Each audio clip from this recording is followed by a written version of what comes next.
seperti itu. Nah, waktu jadi graphic design juga workflow-ku mungkin lebih ke creative brief, terus habis itu brainstorm, terus langsung sketch dan design, terus aku kasih nih hasil desainku, terus aku ngelakuin revisi, terus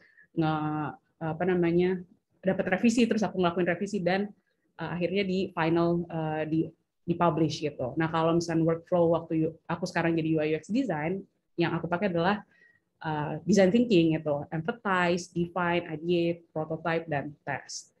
Nah, skillnya juga sebenarnya menurut aku skill graphic design itu bisa dibawa sih ke UI UX design gitu. Jadi kreativitas, tipografi, color theory, design principle, dan branding tuh di graphic design. Tapi kalau di UI UX design mungkin ada tambahannya yaitu user research, terus berempati sama user, terus habis itu bikin information architecture, wireframing, prototyping, dan visual interface design yang ada di graphic design kayak gitu. Nah, oke. Nah, mungkin sebelum aku masuk, aku mau aku dan teman-temanku nih, aku Fatur dan Gilang tuh buat sebuah 3 prinsip untuk selama di sharing knowledge ini. Jadi kalian ada di tempat yang aman untuk belajar. Jadi don't hesitate to ask me anything, tanya aku. Aku bakal coba untuk menjawab sebisa aku dengan knowledge yang aku punya. Jadi nggak ada pertanyaan yang benar dan salah karena di sini ya kita akan belajar gitu. Jadi mungkin instead of empty your bottle, mungkin botol yang sekarang kamu punya dikesampingkan dulu, kamu ambil botol baru yang kosong. Jadi buat kamu bisa ngisi ini aku sharing gitu. Terus yang ketiga adalah have fun. Oke. Nah, jadi kemarin kan Fatur udah coba ngobrol mengenai apa sih UI UX itu, perbedaannya apa. Nah, mungkin aku mau coba mengingat kembali nih, ada yang boleh bantu aku nggak? Apa sih UX itu? Boleh dibantu dijawab di kolom chat.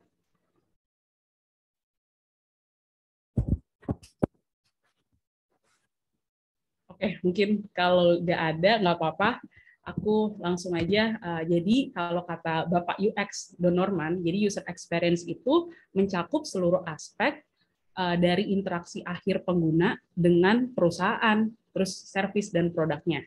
Atau UX itu gampangnya adalah sebuah perasaan saat user menggunakannya gitu. Jadi UX designer ini berperan sebagai orang yang membuat experience-nya menjadi membuat sebuah experience yang baik gitu. Itu kegunaan peran seorang UX designer. Nah, kalau UI, ada yang mau menjawab apa sih UI itu?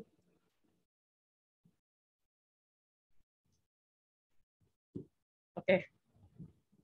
Oke, user interface. Benar, tampilan interface. UI itu bagikan sebuah wajah, benar. Tampilan, Kak. Ya, betul. UX kenyamanan, kepuasan. Ya, benar. Ini UX kepuasan kenyamanan. Betul. Oke. Nah, mungkin jadi user interface itu adalah bentuk tampilan grafis yang berhubungan dengan pengguna gitu. Jadi di mana user bisa melakukan interaksi dengan aplikasinya. Nah, misalkan contoh ada button yang bisa diklik, teks yang bisa dibaca, image yang bisa dilihat, terus bisa ngelakuin slide. Jadi semua yang ada di dalam tampilan yang bisa kamu lihat di sebuah tampilan aplikasi itu adalah interface.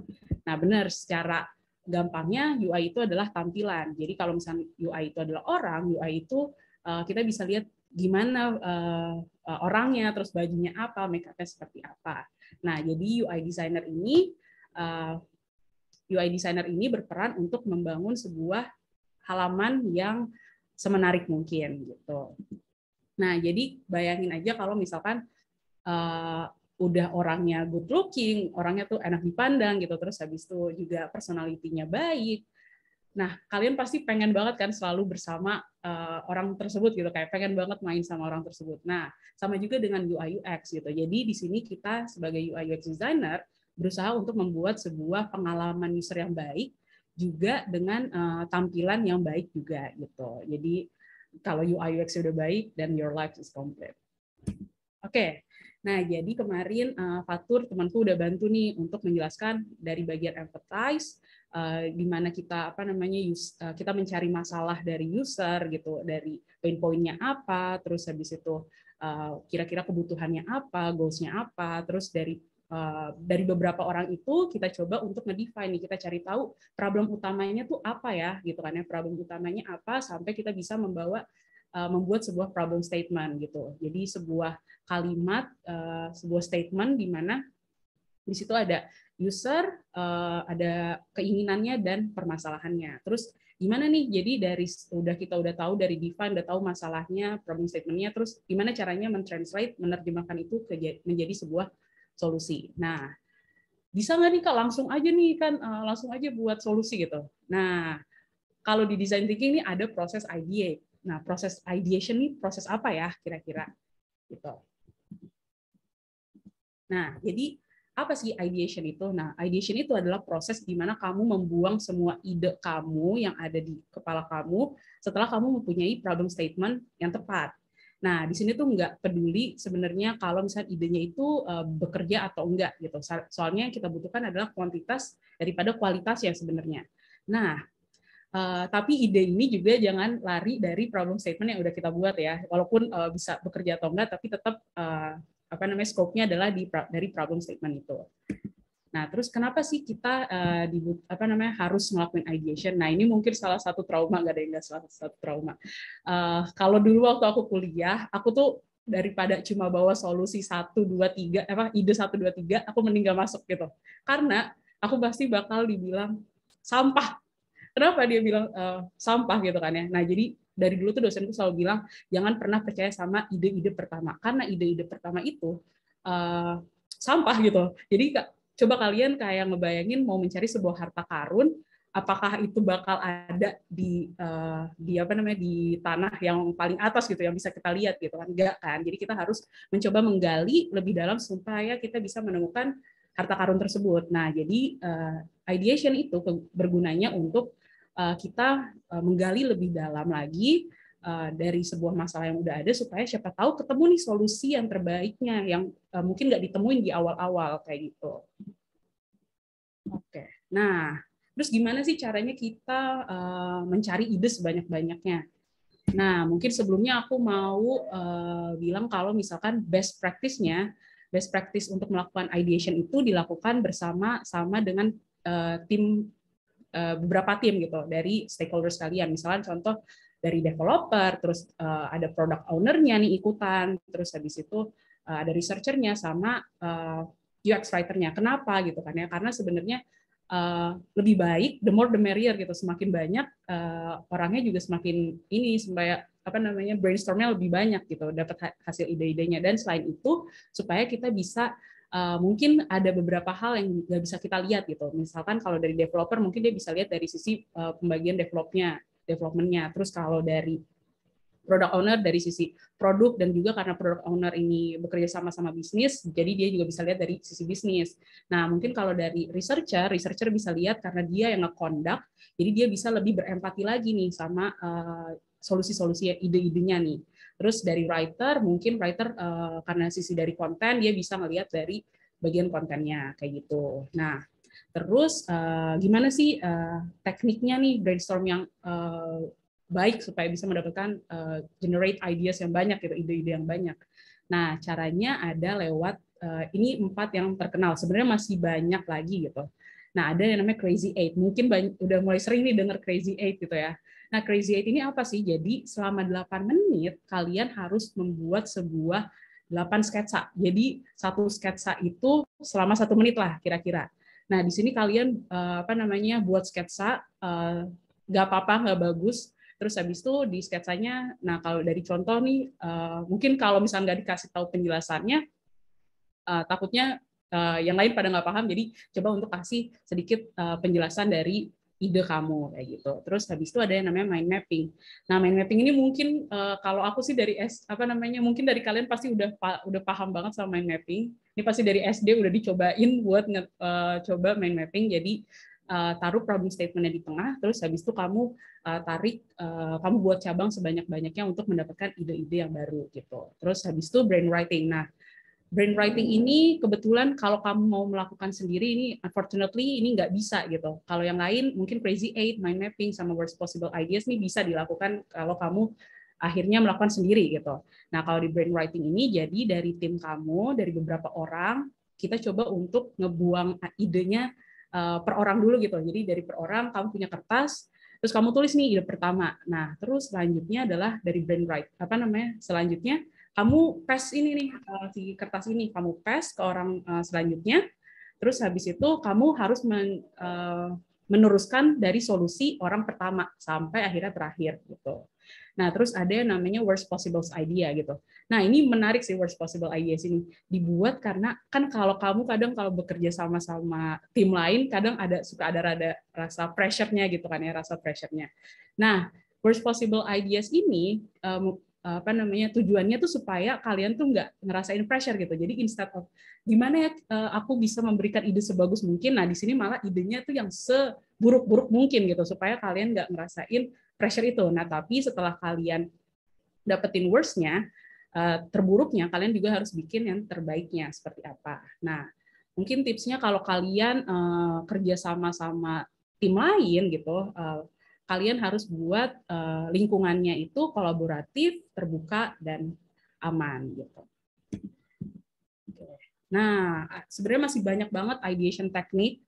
Ada brain walk, ada storyboard, ada scamper, wah banyak banget. Nah, kebetulan PPT ini bakal dikasih ke kalian. Nanti kalau kalian mau tahu lebih, kalian bisa lihat bisa googling atau bisa buka linknya seperti itu.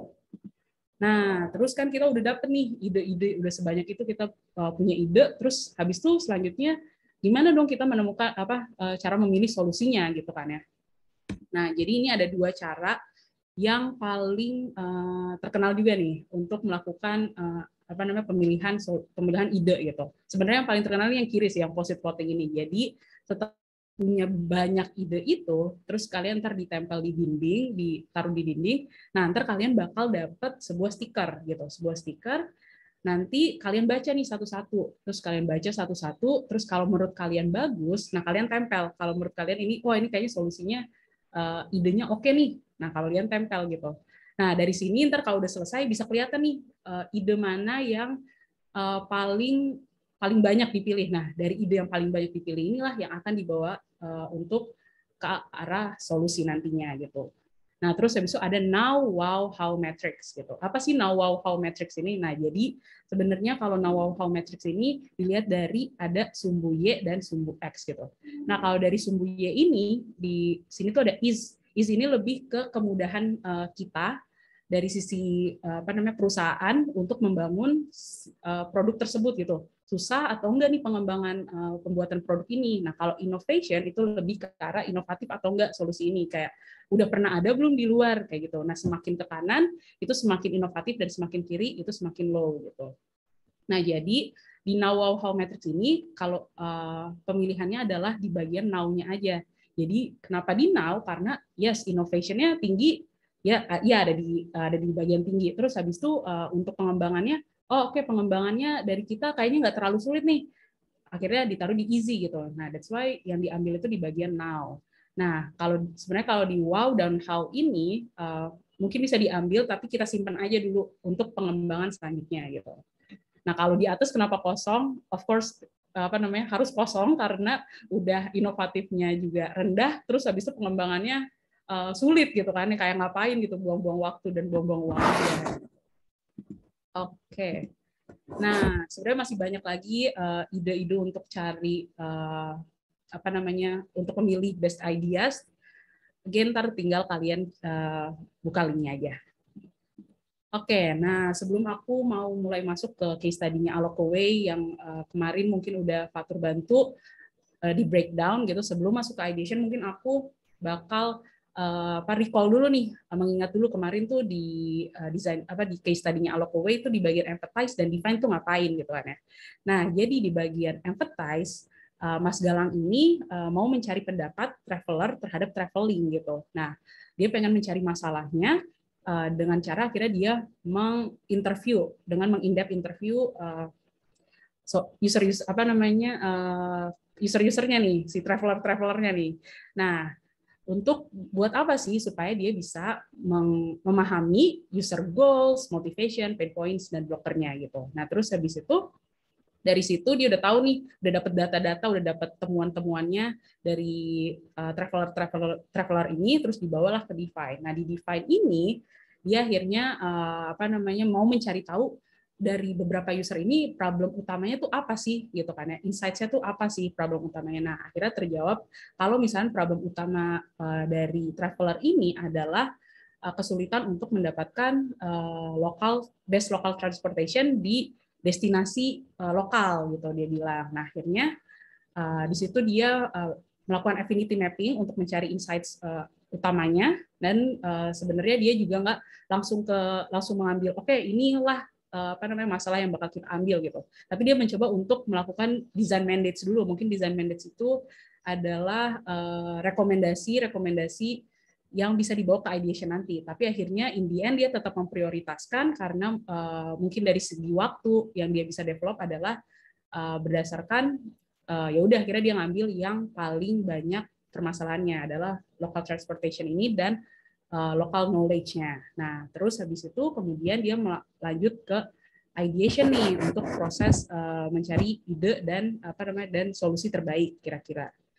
Nah, jadi di ideation-nya Mas Galang ini, di case study-nya Alokowe ini, dia melakukan napkin sketch. Nah, sebenarnya apa sih napkin sketch itu ya? Sebenarnya aku juga baru tahu dan akhirnya aku baru nyari-nyari tahu. Jadi napkin sketch ini sebenarnya 180 derajat terbaliknya dari Crazy Eight gitu. Kalau Crazy Eight itu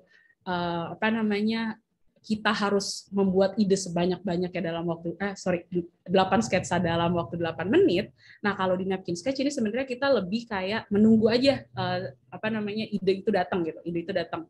Jadi sebenarnya napkin sketch ini kalau secara diartiin napkin sketch-nya, ini bayangin kalau kalian lagi di restoran gitu, terus tiba-tiba kalian punya ide gitu kan ya, terus kalian nggak punya kertas, ya udah kalian kebetulan ada tisu, nah kalian langsung nulis ngesketsa ide kalian gitu. Jadi aku yakin di sini Mas Galang itu sebenarnya ada beberapa ide lainnya yang dia dapatkan saat aha moment itu muncul, tapi ini mungkin salah satu yang akhirnya Mas Galang pilih gitu di sini solusinya, ide untuk dibawa ke solusinya. Nah, di sini sketsanya Mas Galang itu ada traveler yang kebingungan nih, ada banyak banget local transportation nih, dari motor sampai beca sampai bajai gitu kan ya. Nah akhirnya juga Mas Galang tuh menuliskan di sini sedikit idenya untuk solusinya adalah jadi semua usernya itu bisa memilih the best local transportation untuk dia melakukan traveling di lokal destinasi yang dia pilih. Seperti itu. Nah, jadi setelah udah nih kita nemuin solusi, terus ngapain? Ke UI ya, gitu kan. Mulai masuk crafting UI ya. Yes, mulai masuk crafting UI. Tapi mungkin instead of kita bilang crafting UI, kita bilangnya prototyping. Nah, tapi prototyping itu apa sih sebenarnya? Jadi, prototyping itu adalah setelah kita udah dapetin nih solusinya dari ideation gitu kan ya. Nah, next-nya adalah kita membuat sebuah produk awal yang bisa terlihat, at least dasarnya tuh produk itu bakal terlihat seperti apa, produk itu bakal kegunaannya seperti apa, dan gimana caranya mengoperasikan produk tersebut gitu. Nah, kenapa sih kita harus melakukan prototyping gitu? Nah, sebenarnya prototyping tuh sangat penting karena di sini kita bisa ngelihat desain yang udah kita buat itu berguna atau enggak sesuai dengan keinginan kita gitu sebelum akhirnya produk itu di launch gitu, di publish ke dunia gitu kan. Nah mungkin Fatur kemarin temanku udah menjelaskan kenapa prototipe juga penting, itu karena membuat sebuah produk tuh nggak murah dan nggak cepat gitu. Ada proses di belakangnya yang lama dan dan butuh budget yang besar gitu. Nah, jadi sayang banget kalau misalkan ternyata desain yang kita buat tuh nggak sesuai gitu. Jadi kebayang kerugian yang bisa didapat seperti itu. Oke, nah ini juga ada dari buku Prototyping for Designers, ada 4 alasan penting kenapa prototype itu dibutuhkan. Jadi yang pertama itu untuk memahami. Jadi di sini kita sebagai desainer memahami solusi yang kita bangun itu semua itu berdasarkan dari user gitu, dari problem user, dari keinginan user. Nah, terus habis itu kedua untuk mengkomunikasikannya. Mengkomunikasikan kepada siapa? Nah, jadi mengkomunikasikan kepada tim-tim atau kepada di luar diri kita gitu, karena kan kita nggak bisa nih bilang oke, ini solusi yang mau aku bawa tapi aku cuma ngomong gitu kan ya.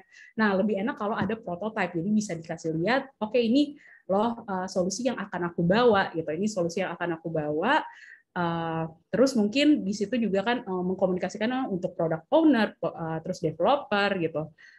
Mungkin kita juga bisa mendapatkan feedback dari contoh dari developer gitu, misalkan oke, aku bisa nih bikin kayak gini, tapi untuk bagian yang ini, fitur ini aku kayaknya kurang bisa, aku bisa buatnya apa. Nah, di sini kita juga bisa mendapatkan feedback dari prototype tersebut gitu. Terus yang ketiga untuk ngetes. Nah, di sini untuk ngetesnya itu ngetes siapa? Ngetes user gitu. Sebenarnya bukan usernya yang kita tes, tapi prototipenya yang kita tes gitu. Jadi ini produk yang mau kita buat itu kita validasi dulu sebelum keluar kan nih produknya, supaya oke, sesuai sama kebutuhan user terjawab gitu. Jadi untuk mendapatkan again dapat feedback, tapi feedbacknya ini dari user yang akan menggunakan produk kita nantinya. Nah, yang keempat ini to advocate, atau untuk meyakinkan dari tim, ini sih lebih ke tim bisnis gitu. Jadi tim bisnis mungkin punya beberapa keinginan, tapi akhirnya kita nggak bisa menjawab, kita nggak bisa memberikannya karena sebenarnya ini loh yang dibutuhin user gitu. Jadi kita bisa bilang nih dari prototype ini yang sekiranya akan menjadi solusi terbaik karena kita udah melakukan user research, terus dijabarin aja itu prototipenya. Jadi seperti itu untuk meyakinkan dari tim bisnis. Nah, keempat, jadi gimana sih cara kita memprototype gitu kan ya? Nah, sebenarnya dasarnya itu prototype itu dibagi menjadi dua gitu, ada low fidelity dan high fidelity. Nah, apa sih low fidelity dan high fidelity itu? Nah, sebenarnya fidelity itu adalah sebagai sedekat apa sih prototype itu dengan produk finalnya gitu. Jadi kalau dilihat di sketch di gambar atas itu dari sebelah kiri dari low fidelity masih dari kertas dan pulpen, terus habis itu mulai masuk masih low fidelity juga tapi udah secara digital, terus habis itu masuk udah dikasih gambar matahari. Nah, yang kanannya ini udah semakin mendekati final produknya nih. Jadi mataharinya nggak matahari secara matahari gitu, tapi at least ada warna kuning dari matahari. Pokoknya semakin dekat ke dalam produk final produknya gitu. Low fidelity dan high fidelity. Nah, jadi low fidelity itu kira-kira dipakainya kapan ya gitu kan ya. Nah, low fidelity ini sebenarnya baiknya dipakai untuk early stages gitu, di awal tahap pembuatan produk gitu.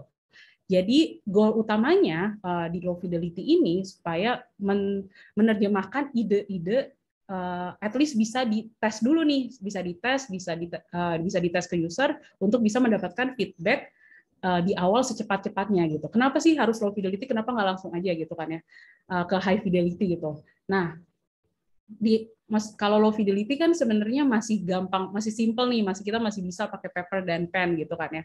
Dan sebenarnya jadi dari hasil advertise atau advertise sendiri dari user, dari travelernya gitu, misalnya contoh dari travelernya kan kita masih cuma dapat sebenarnya masih abstrak ya, masih cuma kayak input dari travelernya sendiri gitu. Kita nggak tahu, mungkin yang user harapkan tuh bentuknya A, tapi ternyata yang kita buat tuh jadinya B gitu kan ya. Nah, jadi low fidelity ini untuk mendapatkan jawaban ide di awal gitu untuk tes ini untuk bisa dites gitu. Nah, apa sih yang paling penting dari membuat sebuah low fidelity? Nah, sebenarnya yang penting dalam membuat sebuah low fidelity itu adalah tahu user flow gitu. Nah, mungkin aku nggak akan bahas banyak mengenai user flow, tapi aku mau mencoba menjelaskan sedikit. Jadi user flow itu adalah langkah-langkah yang dilakukan oleh pengguna melalui aplikasi untuk menyelesaikan sebuah tugas tertentu gitu. Jadi, untuk kalau mau untuk bikin ke interface halaman-halamannya, kalian tuh bisa tahu, aku bakal bikin halaman login, misalkan contoh login, terus halaman home-nya sampai akhirnya user berhasil melakukan order gitu. Jadi kalian bisa tahu halaman-halaman apa aja yang bakal kalian desain seperti itu. Nah, terus habis itu mungkin masuk ke low fidelity-nya, mau membuat low fidelity-nya, kalian tanya ini ke diri kalian, apa sih hal yang paling penting untuk user lakukan di screen ini gitu. Misalkan contohnya adalah kalian di di halaman ini user sebelum melakukan tugasnya, user tuh harus punya akun dulu gitu kan ya, harus masuk melalui akunnya dulu. Nah, berarti user harus bisa sign in nih. Di sign in itu kira-kira di sign in ini, di halaman sign in, user tuh elemen-elemen apa aja sih yang muncul di halaman ini gitu. Misalkan sign in, oke, email sama password bisa untuk user masuk ke dalam home page-nya gitu. Oke, sama berarti ada button sign in-nya gitu kan ya, karena ada call to action sign in-nya gitu. Terus habis itu, tapi kalau misalkan user nggak punya akun, harus gimana gitu kan ya. Oke, user bisa nih tambahin button sign up gitu ya, supaya user buat dulu nih akunnya gitu. Jadi di sini buat sketsa, tipsnya buat sketsa sesimpel mungkin, mudah dimengerti agar efektif, supaya elemen-elemen yang digunakan elemen-elemen basicnya aja gitu. Nah, terus habis itu tanyain lagi. Kedua adalah tanyain lagi ekspektasi user tuh ngelihat halaman ini, saat berada di halaman ini tuh apa. Misalkan contoh, ini kasusnya adalah user mau mencari pekerjaan gitu ya. Udah dapat akun, oke, berarti ekspektasinya user, karena ekspektasinya user untuk mencari pekerjaan, berarti tambah halaman ini user bakal mencari pekerjaannya nih. Ya udah tambahin search bar. Nah, terus habis itu setelah user cari, kira-kira halaman selanjutnya apa gitu kan ya. Oke, berarti setelah user mencari search, kemudian keluar nih hasil-hasil dari pencarian dia gitu, result-nya. Terus, nah selanjutnya adalah tanyain lagi ke diri kamu, kira-kira user tuh mau achieve goals apa sih? Nah, achieve goals-nya adalah apply job ini. Apply job, tapi dari apply job ini kira-kira informasi apa aja sih yang dibutuhin gitu kan ya. Yang pertama adalah pekerjaannya apa dulu nih, terus habis itu dapat insight juga kalau misalkan user pengen kantornya tuh yang dekat gitu kan ya. Masukin 5 km away dari lokasinya. Terus sorry banget, ini kayaknya harusnya ada ada gajinya berapa gitu kan ya. User pengen tahu gajinya berapa. Terus habis itu balik lagi ada ini penjelasan mengenai job description-nya seperti itu. Nah, ini dari case study-nya Alokaway, dia membuat sebuah wireflow. Jadi wireflow itu sebenarnya sketsa per halaman yang di dalamnya dibantu untuk hubungan-hubungannya, dari misalkan contoh ini dari search bar mencari kota, terus habis itu dilariin ke kotanya. Kemudian ini ada pilihan transportasinya, terus kemudian lari ke hasil halaman transportasinya. Terus kemudian setelah akhirnya ini aku pilih transportasi ini, nah bisa di booking nih. Setelah di booking, terus dari pembayaran selesai. Nah kemudian high fidelity. Nah jadi kalau low fidelity itu masih secara simpelnya gitu. Kalau di high fidelity udah mulai detail, udah mulai real lah, udah mulai seperti produk aslinya gitu. Kapan sih dilakukan high fidelity ini gitu? Saat kalian udah yakin ide yang kalian bawa itu pasti inilah yang mau kalian bawa untuk jadi sebuah solusi gitu. Nah, jadi di sini selanjutnya adalah high fidelity itu akan berguna untuk kita tes usability-nya, untuk kita bisa mengidentifikasi isu-isu apa sih yang ada di halaman di workflow ini gitu, di produk yang mau kita buat gitu. Nah, tools-nya itu udah pasti digital gitu kan ya, karena udah mulai dekat, jadi udah nggak bisa nih pakai pulpen sama pensil aja gitu. Nah, terus selanjutnya adalah hal apa yang penting untuk saat membangun high fidelity. Nah, mungkin kalian bisa bertanya nih, kalau kalian lagi bekerja untuk misal freelance atau apa, kalian tanyain ke orangnya, punya guideline nggak untuk desainnya gitu kan ya. Nah, secara mudahnya mungkin guideline ini untuk memaintain untuk supaya desain konsistensi nih, memaintain desain konsistensi dan juga men-speed up, mempercepat development proses kamu, mempercepat pembuatan high fidelity kamu gitu. Nah, kenapa desain konsistensi itu penting gitu kan ya? Sebenarnya jadi dari masing-masing elemen desain yang udah dikeluarkan, sebenarnya user tuh udah tahu kegunaannya tuh apa gitu. Jadi kita nggak usah buat lagi sesuatu yang baru gitu, yang akhirnya bisa membuat pertanyaan ke user gitu. Apa yang membuat user menggunakannya tuh bertanya-tanya gitu. Jadi misal di sini elemen UI itu sangat penting dan desain konsistensi itu sangat penting karena again untuk membantu diri kamu dan membantu user juga. Nah, terus kalau nggak punya, nah boleh tanyain lagi nih ke company-nya, mau ikutin visual guideline-nya iOS atau Android gitu kan ya. Soalnya mereka tuh sebenarnya udah punya gitu. Jadi kita tinggal buat yang sama, apa namanya, kita tinggal bikin aja gitu. Tinggal pakai punya Android material atau enggak punya guideline-nya iOS. Nah, tapi kalau ternyata kamu harus buat baru, gimana nih?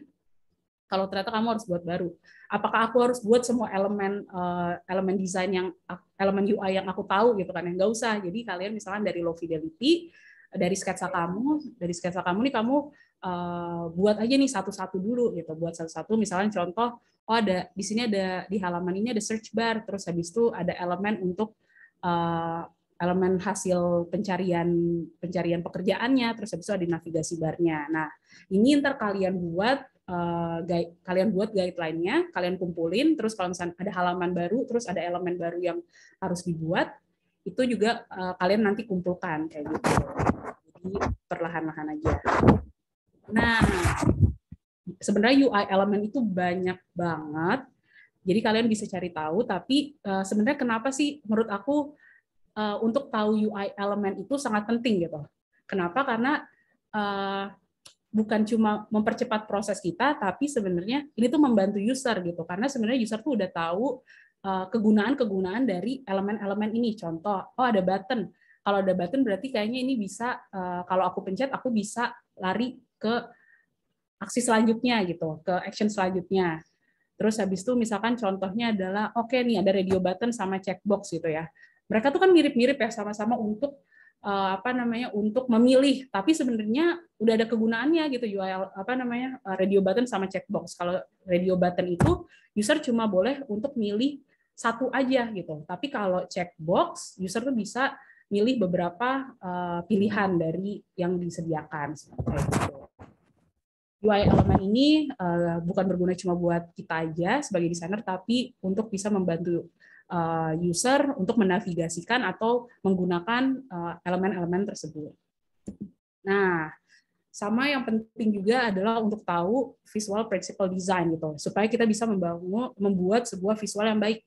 Nah, gimana sih caranya membuat visual yang baik itu sebenarnya juga bisa meningkatkan kegunaan user di aplikasi gitu. Nah, visual principle design di NN Group tuh menjelaskan kalau ada 5 sebenarnya, ada scale, terus habis hierarki, kemudian balance, kontras, dan gestalt principle. Wah, kok banyak banget ya, kayak sulit gitu ya. Sebenarnya emang banyak banget gitu yang nggak cuma memikirkan untuk lucu-lucunya aja, tapi di belakang itu tuh membuat UI itu juga harus dipikirkan experience user juga. Nah, that's why ada visual principle design ini. Gitu. Nah, visual principle design mungkin aku langsung ke contohnya aja. Nah, contohnya itu kalau di scale atau di ukuran gitu sizing, nah ini tuh membantu user untuk tahu yang paling penting tuh utamanya apa gitu. Contoh kalau dari halaman Medium ini, oke, berarti aku tahu yang paling penting itu adalah di bagian yang atas yang popular on Medium. Terus habis itu baru artikel-artikel lainnya di bawah. Nah, kalau visual hierarki sebenarnya hampir sama kayak scale gitu. Di sini untuk memudahkan, membantu user untuk melihat mana sih yang paling penting pertama, terus penting kedua, dan penting ketiga gitu. Jadi untuk memudahkan user melihat yang mana sih yang paling penting susunan informasinya seperti itu.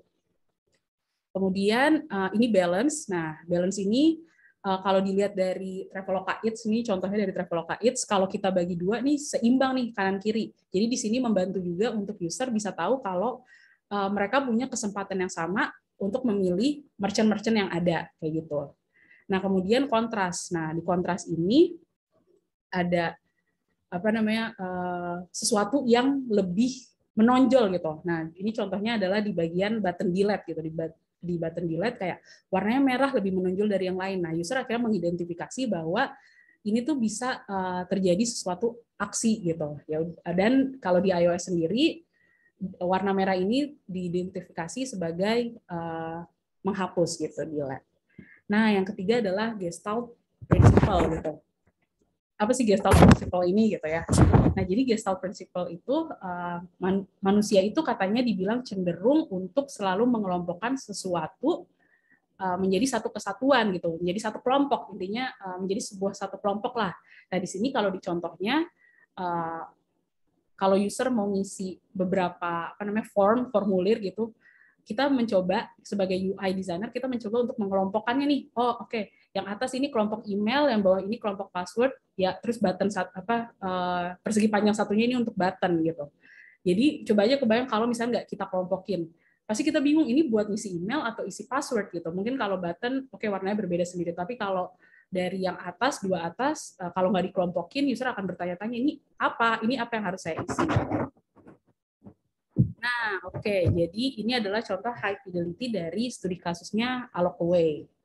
Nah, jadi setelah perjalanan dari empathize, mencari tahu permasalahannya apa, terus kemudian di-define, akhirnya oke, masalahnya adalah local transportation. User traveler nih nggak tahu local transportation terbaik di lokal destinasi. Terus kemudian masukin ke ideation, di breakdown, akhirnya mendapatkan idenya adalah membuat fitur di mana user bisa menemukan the best local transportation di lokal destinasinya seperti itu. Terus habis itu kemudian dia masukin ke low fidelity, dia buat sketsa kasarnya dulu, kemudian setelah itu dia buat high fidelity-nya. Nah, mungkin kalau dilihat dari di sini juga kalau dilihat Alokaway ini memakai elemen-elemen yang sudah umum gitu digunakan. Misalnya contohnya ada search bar, terus ada navigasi bar, terus ada notification dan lain-lain gitu.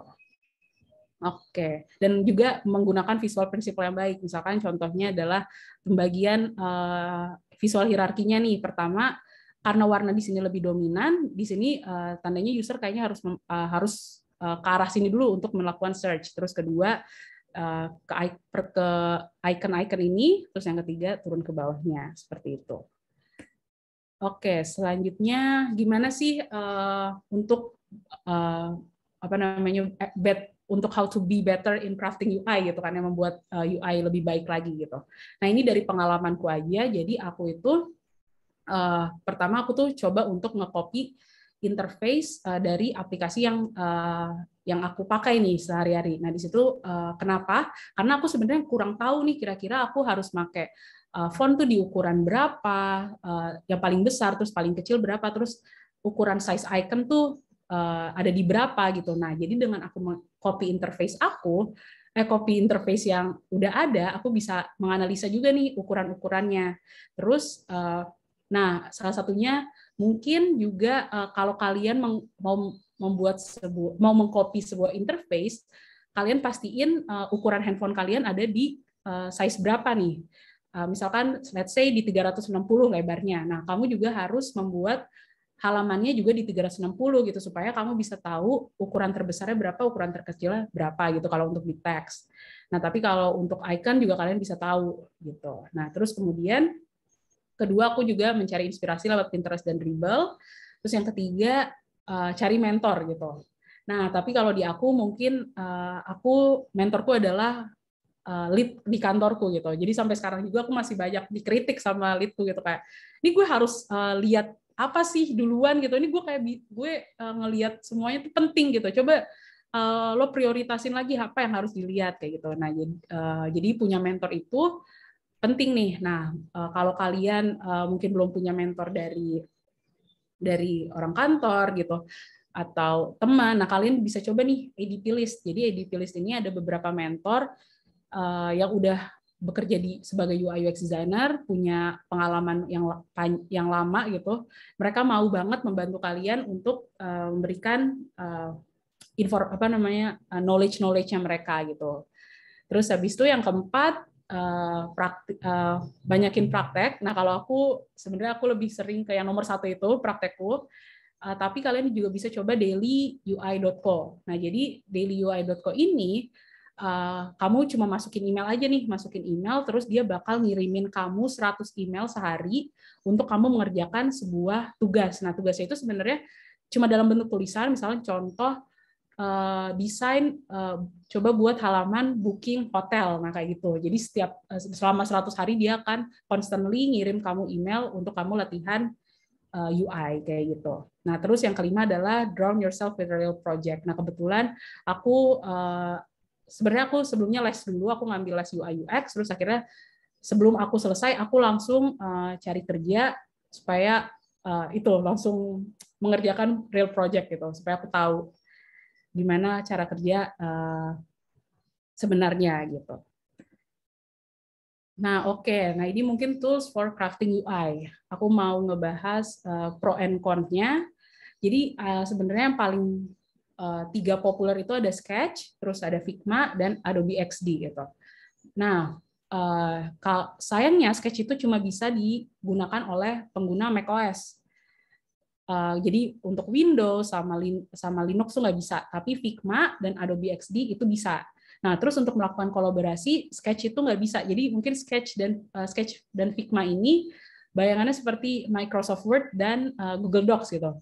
Nah, kalau Microsoft Word kan, kalau Sketch itu Microsoft Word, kalian nggak bisa melakukan kolaborasi kan, karena file kamu itu ada di laptop kamu gitu. Nah, tapi kalau Figma karena dia cloud-based, di cloud base gitu. Jadi teman-teman kamu bisa melakukan kolaborasi, bisa ngelihat halaman kamu. Nah, sorry banget tapi Adobe XD ini aku belum pernah nyoba. Jadi aku nggak tahu kolaborasinya itu seperti kayak gimana kalau di Adobe XD. Nah, tapi katanya kalau di sini bisa dilihat Adobe XD itu bisa kolaborasi juga. Nah, terus kemudian offline mode, ya Sketch bisa, Adobe XD katanya bisa, dan karena kalian tuh ngerjainnya langsung dari software di laptop kalian gitu. Nah, kalau di Figma itu bisa digunakan cuman saat kalian udah kebuka aja nih project ya. Kalau kalian projectnya belum kebuka terus internet nggak ada, nah unfortunately kalian nggak bisa gitu. Terus ya untuk melakukan prototyping, alhamdulillah di ketiganya bisa.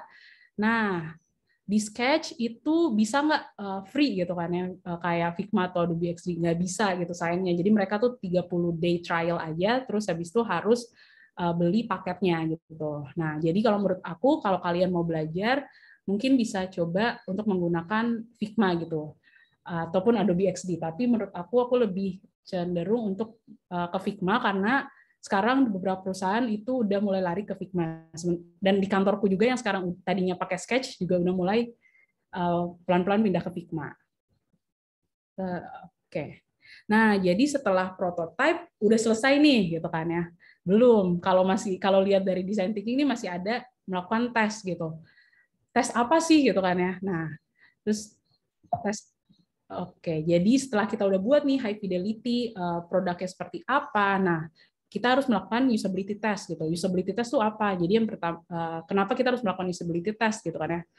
Again, kalau misalkan kalian nggak ngetes, terus habis itu produk itu kalian launch, terus ternyata nggak berguna, nggak bisa user tuh nggak bisa menggunakannya gitu, sangat disayangkan gitu kan ya, buang-buang uang dan waktu gitu. Nah, tes inilah yang untuk bisa kita nantinya bisa mengimprove desain kita, karena kita bisa meng-uncover problems yang ada di desain gitu dari user gitu. Jadi ada permasalahan-permasalahan apa nih dari desain yang udah kita buat. Terus habis itu kita juga bisa mempelajari behavior dan preference user. Misalkan contoh apa sih maksudnya kayak learn about users behavior dan preference tuh kayak gimana gitu. Contoh kalau aku ngelakuin UT di kantor, misalkan contoh ini fitur transfer gitu ya, fitur transfer, kadang tuh user akhirnya suka memberikan jawaban kayak aku lebih suka untuk tahu saat aku masukin nomor rekening, langsung kelihatan namanya karena biasanya aku pakai bank X gitu, pakai bank X. Nah, di situ kita bisa tahu nih, oh berarti behavior user, kebiasaan user tuh user tahu dulu nih apa namanya nama pengirimnya gitu, terus preferensinya dari mana. Nah, jadi dari kedua itu, dari uncover problem sama learn about users, akhirnya kita bisa mendapatkan opportunity temuan-temuan ini untuk bisa kita improve lagi ke depan desainnya gitu. Nah, selanjutnya apa aja sih elemen utama UT gitu, elemen utama UT. Nah, yang pertama fasilitator, yaitu adalah kita. Terus kemudian ada partisipan, terus ada tugas. Nah, fasilitator itu kegunaannya apa? Jadi kita itu berguna untuk memandu memandu partisipan untuk melewati beberapa proses tes dari tugas yang udah kita buat. Nah, partisipan itu partisipan itu kalau bisa kita pilih adalah partisipan yang yang akan menggunakan produk kita gitu. Karena apa? Karena nantinya dari produk yang udah kita buat, kalau sesuai dengan partisipan yang udah kita cari yang benar, nah kita bisa mendapatkan jawaban-jawaban yang baik juga nih. Jadi tugasnya juga nanti tugas yang pas di tengah ini berguna untuk kita mencari tahu untuk mencari tahu aktivitas dari partisipan ini yang akan menggunakan tugasnya secara real gitu nantinya, seperti itu. Nah, gimana sih caranya membuat tugas yang baik gitu ya, membuat tugas UT yang baik. Nah, kalau dari NN Group disebutkan bahwa buatlah tugas yang realistis, terus habis itu actionable dan avoid clues gitu. Nah, dari NN Group itu dari NN Group. Nah, gimana caranya? Jadi pertama itu kita tahu dulu nih goal dari fitur ini apa. Misalkan goalnya adalah user untuk mencari pekerjaan dengan best salary gitu, mencari pekerjaan terdekat dengan gaji yang terbaik. Nah, di sini aku mau ngasih contoh ada poor task dan better task gitu. Kalau di poor task, ini kalau kalian lihat nih ada banyak coretan kan ya, clues. Maksudnya apa sih? Nah, jadi kalau misalkan ini contohnya adalah coba buka aplikasi, terus cari pekerjaan yang kamu mau, terus kamu set job location-nya 5 km near from you dengan fee $2.000 per hour gitu. Nah, selain ini aja $2.000 per hour aja udah nggak realistis gitu. Kantor mana yang sedekat itu terus punya fee sebesar ini gitu kan ya. Nah, coba jadi kalian kalau mau buat prototype juga kalian pikirin buat serealistis mungkin karena nanti user saat mencoba saat aslinya kan user harus mencari yang realistisnya juga gitu kan ya. Nah, kenapa juga harus avoid clues? Jadi misalkan nih, let's say kita ngelakuin UT usability test dengan poor task ini, terus ternyata nggak ada temuan apa-apa, terus kita bilang nih ke tim kita, oke, kita kayaknya kita bakal lanjut dengan solusi ini karena nggak ada temuan apapun. Nah, tapi sebenarnya di luar sana ternyata setelah akhirnya dipublish lah produk kamu ini, ternyata orang-orang nggak ada yang bisa gunain. Nah, kenapa? Karena nggak punya tugasnya. Kalau si partisipan yang dijadikan UT ini, dijadikan usability testing ini, dia tuh tahu gitu. Oh, oke, dari buka job finder dia udah ada bayangan dari baru baca tugasnya aja dia udah kebayang gitu. Oke, berarti dari buka job finder ntar bakal ada search bar. Oke, ntar gue masukin search dulu, terus habis itu ntar bakal ada set job location, terus cari ntar fee-nya $2.000 per hour gitu kan. Jadi dia udah punya bayangan gitu apa yang harus dia lakukan. Padahal nantinya kalau misalkan kalau kalian menggunakan better task yang nggak ada clue, ada clue mungkin 1-2, tapi nggak sebanyak clue yang poor task gitu. Di situ ntar kita bisa menemukan problem-problem apa aja sih dari yang udah dilakukan itu gitu. Dari tugas yang udah dibuat seperti itu. Nah, ini adalah kalau dari case tadinya Alok dia melakukan usability test. Di sini dia bilang dia melakukan direct UT dan remote UT. Kalau direct UT itu secara langsung, kalau remote UT itu lebih kayak kita kirim Google Form gitu. Kita kirim Google Form tapi dalam bentuk UT. Nah, dia bilang kalau tools ini tuh sangat mempermudah dia untuk bisa mendapatkan feedback dari produk yang dia buat gitu. Terus habis itu kata dia juga so far according to the user, dia bilang aplikasinya itu cukup baik, tapi ada satu hal yang menjadi pain point-nya. Jadi di sini tuh untuk mencari UT-nya itu untuk mencari pain point apakah kegunaan dari halaman-halamannya tuh udah bisa digunakan atau enggak, seperti itu. Nah, ternyata ditemuin kalau add voucher section itu menjadi salah satu pain point-nya. Nah, setelah testing terus apa gitu kan ya. Nah, iteration gitu, pengulangan. Nah, kalau dari KBBI-nya artinya adalah pengulangan. Kalau di UI UX itu untuk mengimprove produk. Nah, kayak kemarin yang udah Fatur bilang, kalau misalkan design thinking itu sebenarnya bukan proses yang linear gitu, nggak dari empathize ke define ke ideate ke prototype dan test gitu. Nah, di sini dari hasil usability test kalian itu tuh bisa balik lagi ke empathize gitu. Akhirnya dapat problem yang banyak, terus habis itu bikin ke empathize lagi, terus habis itu atau bisa balik ke define untuk mencari tahu masalah apa nih yang paling utama, terus bisa balik lagi ke ideate dan yang terakhir atau bisa langsung ke prototype. Nah, cuman kalau dari pengalaman aku jarang banget untuk langsung ke balik lagi ke empathize, tapi mungkin aku paling sering adalah balik lagi langsung ke ideate dan prototype gitu. Nah, terus apa aja sih yang kita butuhin untuk melakukan iterasi? Jadi mungkin dari yang pas bagian UT itu berguna untuk meng-uncover problems, terus bisa tahu behavior sama preference user itu seperti apa, terus kemudian kita bisa nge-discover opportunities. Atau contohnya kalau di kantor, kalau aku di kantor biasanya aku udah ngelakuin UT, udah ketemu nih problem-problemnya, baru aku mulai masukin, aku buat rekomendasinya yang aku translate nantinya balik lagi ke prototype gitu, aku benerin. Nah, ini contohnya iteration. Jadi UI designer, kalau kalian menjadi seorang UI designer, nggak cuma sampai prototype aja nih, gitu kan? Nggak cuma sampai prototype aja. Di sini UI designer tuh kembali lagi bekerja gitu untuk memperbaiki desain yang udah ada. Di sini misalkan dari before UT, dari sebelum UT ini tuh ada bagian section ini nih promo tambah voucher, tapi ternyata dibilang kalau di temuan case study Alokowe ini ada 47,6% user tuh nggak bisa ngejalanin voucher ini gitu kan. Kebayang aja kalau misalnya dia nggak ngelakuin tes, terus dia publish aja nih produknya, terus akhirnya user tuh misalnya produk Alokowe ini dipakai oleh 1 juta pengguna gitu kan. Berarti 500.000 penggunanya tuh nggak bisa, hampir 500.000 penggunanya tuh nggak bisa melakukan tambah voucher ini gitu. Nah, terus akhirnya dia mencoba untuk memperbaikinya dengan membuat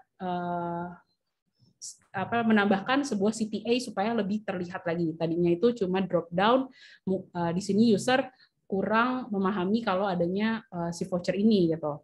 Mungkin walaupun sebenarnya udah ditambahin warna seperti ini karena tapi user tuh kurang aware gitu. Nah, akhirnya dia melakukan dia melakukan iteration, terus dia tambahin supaya semakin jelas, dia tambahin sebuah small CTA, sebuah button gitu, supaya semakin terlihat. Nah, dari case tadi Alokowe ini sebenarnya dia juga nggak cuma mengiterasi dari temuan user aja nih, tapi jadi dia tuh waktu buat Alokowe ini kebetulan dia lagi dia punya mentor gitu, dia punya mentor waktu membuat study case tadi Alokowe ini. Nah, mentornya itu memberikan masukan. Nah, masukannya ini akhirnya dia iterasi lagi gitu. Mungkin contohnya kalau aku di kantor baru ini aku kemarin ngelakuin UT, terus ternyata UT-nya tuh nggak begitu banyak hal yang harus aku improve gitu. Terus tapi pas aku present, teman-temanku di tim desainerku tuh kayak akhirnya aku kayak di sidang gitu, Dit kenapa nggak ada ini, kenapa nggak ada itu. Nah, aku coba dengerin karena sebenarnya emang bener, maksudnya kayak yang mereka bilang, karena mereka juga pengalamannya lebih banyak daripada aku, dan mungkin di bagian pemahaman usability mereka juga lebih jago. Ya udah tuh akhirnya aku dengerin, terus ya udah aku mengiterasi dari masukan dari tim aku, atau nggak cuma dari tim aja sih, nggak dari tim sendiri, cuma dari tim sendiri gitu. Misalkan ternyata dari developer nggak bisa ngedevelop kayak gini yang semau yang aku mau gitu, tapi dia bisa melakukan apa. Nah di situ aku mencoba mengiterasi, menyamai dari tim tech, terus user maunya apa, terus aku iterasi lagi nih di tengah-tengahnya. Atau dari segi bisnis juga, misalkan dari segi bisnis ternyata fiturnya hadiahnya berubah nih, misalnya ngomongin promo terus hadiahnya berubah. Oke, aku tengahin lagi kemauan bisnis sama user maunya apa, terus aku iterate sesuai dengan dua kemauan itu. Nah, jadi kita udah mulai masuk ke akhir acara. Jadi UI designer nih harus tahu nggak soal UX? Yes, harus tahu gitu. Contohnya adalah misalkan di meme sebelah kiri ini. Misalkan contoh ini masih zaman batu gitu ya. Dapat kalau misalkan masalahnya adalah user nih kesulitan untuk minum gitu, karena kesulitan untuk minum, jadi mereka tuh bisa minum dari dalam 10 kali gitu ya dalam 2 menit sampai dia akhirnya merasa nggak haus gitu. Akhirnya dapatlah kalau misalkan dibuat dari bagian define-nya adalah di bagian ideation-nya adalah kita buat sebuah wadah gitu, satu wadah yang bisa user minum dalam 10 kali tangannya dia gitu misalkan. Nah, orang UI designer-nya ini nggak mikirin ke sana, dia tahu sih, oke, ya bikin wadah, tapi gue sebagai UI designer kayaknya gue bisa nih bikin sesuatu yang lucu-lucu. Akhirnya dia buat malah jadi seperti yang atas ini, tapi pas diminum ternyata mata user tuh kecolok gitu kan ya. Nah, disinilah UI itu juga harus penting untuk tahu experience, untuk untuk membuat sebuah experience yang baik kayak gitu. Jadi yes, UI dan UX itu harus terconnect. Oke, thank you, terima kasih. Nah, jadi kalau kalian nanti mungkin mau get back ke aku, kalian bisa kontak aku melalui LinkedIn atau Instagram di Dita Pido. Mohon maaf kalau ada salah. Terima kasih dan aku kembalikan ke Doni. Oke Kak, makasih banget buat Kak Dita nih yang udah nyampein materinya yang luar biasa dan insightful sekali untuk kita gitu kan. Jadi sekarang ini kita bakalan masuk ke sesi Q&A. Dan dari teman-teman ada yang mau nanya langsung nggak ke Kak Dita? Mumpung nih lagi ada Kak Ditanya. Kalau ada yang mau tanya boleh raise hand aja. Gimana teman-teman? Ada yang mau nanya langsung nggak? Don, kayaknya ada pertanyaan dari chat box ya. Mungkin kalau bisa kamu tolong bacain untuk aku. Oke Kak. Jadi kan ada pertanyaan dari Ahmad Ilian Rahman Kak. Jadi pertanyaannya, saya sama ketiga teman saya sedang merintis startup. Kebetulan saya bertugas di UI dan UX-nya Kak. Kira-kira untuk one man only, fokus UI dan UX yang penting di tim itu apa ya? Apakah harus semua dikerjakan? Itu Kak pertanyaannya Kak. Oke, jadi sorry, jadi aku ulang lagi ya, karena aku ini nih kurang jelas dengarnya. Jadi, sorry, siapa namanya tadi? Dari Ahmad Ilian Rahman Kak. Ahmad. Jadi Ahmad ini lagi membuat sebuah startup, dia UI UX designer satu-satunya gitu ya. Oke, terus sorry, boleh diulang lagi atau aku coba? Jadi pertanyaannya tuh, saya sama ketiga teman saya sedang merintis startup. Kebetulan saya bertugas di UI dan UX-nya. Kira-kira untuk one man only, fokus UI dan UX yang penting di tim itu apa ya Kak? Terus apakah semuanya harus dikerjakan? Oke, kalau yang pentingnya itu sebenarnya menurut aku itu di bagian awal tuh, define sama advertise sama define-nya, supaya kita bisa tahu permasalahan user tuh apa sih, permasalahan user-nya tuh seperti apa. Jadi menurut aku mungkin kalian punya beberapa hipotesis, terus kalian cobain aja gitu untuk ngelakuin misalkan in-depth interview gitu. Kalian in-depth interview 5-7 orang yang sekiranya bakal ngegunain produk kamu nantinya.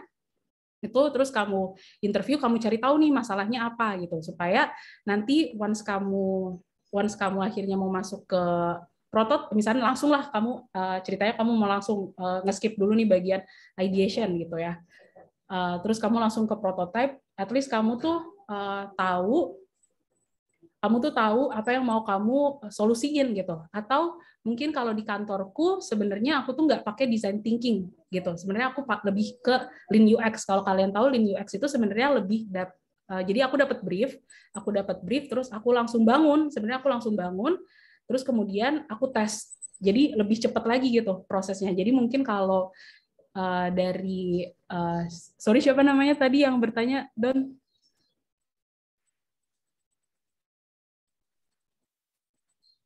Oke. Jadi yang kalau tadi bertanya, jadi mungkin kamu bisa buat kalau misalnya mau buat lebih cepatnya, kamu bisa buat misalkan sebuah hipotesis. Dari hipotesis kamu, terus kamu buat aja nih solusinya apa. Tapi jangan lupa tetap again kamu tes di akhir. Apakah solusi yang kamu buat ini beneran works, menjawab si hipotesis kamu ini gitu. Terjawab nggak kira-kira? Oke, gimana? Udah Kak, dari Riannya udah jawab, terima kasih Kak. Oke, sorry ya.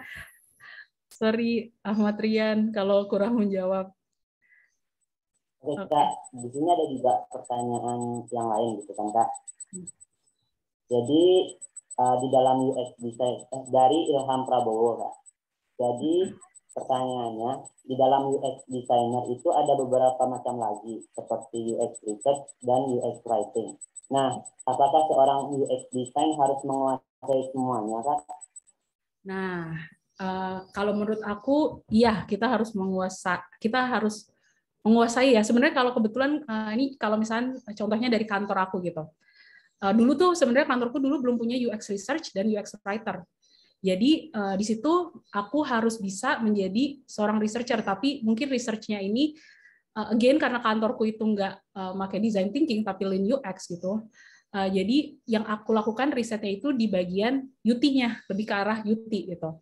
Tapi at least aku juga harus tahu nih gimana kalau aku harus ngelakuin in-depth interview kayak gitu. Jadi sebelum aku punya user researcher, aku bisa juga nge-conduct riset gitu. Terus habis itu aku juga harus bisa tahu nih penulisan-penulisannya seperti apa gitu. Nah, kebetulan juga dulu tuh di situ juga ntar kalau dites kadang tuh ntar bakal dapat feedback, misalkan aku kurang paham nih dari wordingnya. Nah disitulah kita juga harus UX designer, UI UX designer nih bisa memahami tentang writer juga gitu. Jadi supaya kita bisa mengiterasi tulisan-tulisannya juga seperti itu. Kayak gitu sih. Jadi menurut aku UI UX designer itu kalau misalnya kebetulan kantor yang nggak punya UX researcher dan UX writer, UI UX designer harus bisa keduanya kayak gitu. Oke Kak, gimana buat Ilham, menjawab nggak? Ya, menjawab nggak Ilham? Oke, mungkin dari Ilhamnya udah menjawab gitu kan Kak. Kita lanjut ke pertanyaan selanjutnya Kak. Ya, boleh. Oke Kak, jadi pertanyaan selanjutnya itu dari Hani Kak, dari Bogor. Jadi pertanyaannya, apakah low fidelity prototype itu dihasilkan dari proses ideation, yaitu kayak crazy egg dan writing mind mapping work possible ideas, atau yang lain lagi Kak? Oke, sorry. Jadi usability test itu melakukan dari proses design thinking gitu ya, Don? Iya Kak. Oke, jadi yes. Yang kan kita ngetes usability test itu kan dari hasil prototype yang udah kita buat kan. Nah, prototype yang kita udah buat kalau kita mundurin itu ada proses ideation gitu untuk bisa sampai dapat solusi ini gitu kan ya. Terus dari ideation itu dapatnya dari mana kan ya? Untuk mendapatkan ide-ide ini dapatnya dari mana? Pasti untuk menjawab masalah yang ada. Nah, masalah yang ada itu sebelumnya dia ngelakuin define, mencari tahu masalah besarnya apa, terus habis itu kan dapat masalah besarnya ini sebelumnya kita melakukan empathize dulu kan, kita melakukan riset dulu untuk dapetin data-data tersebut gitu. Jadi ya semuanya dari awal sampai akhir itu harus align kayak gitu. Terjawab nggak, Hani? Terjawab, Pak Dita. Terima kasih. Oke, sama-sama.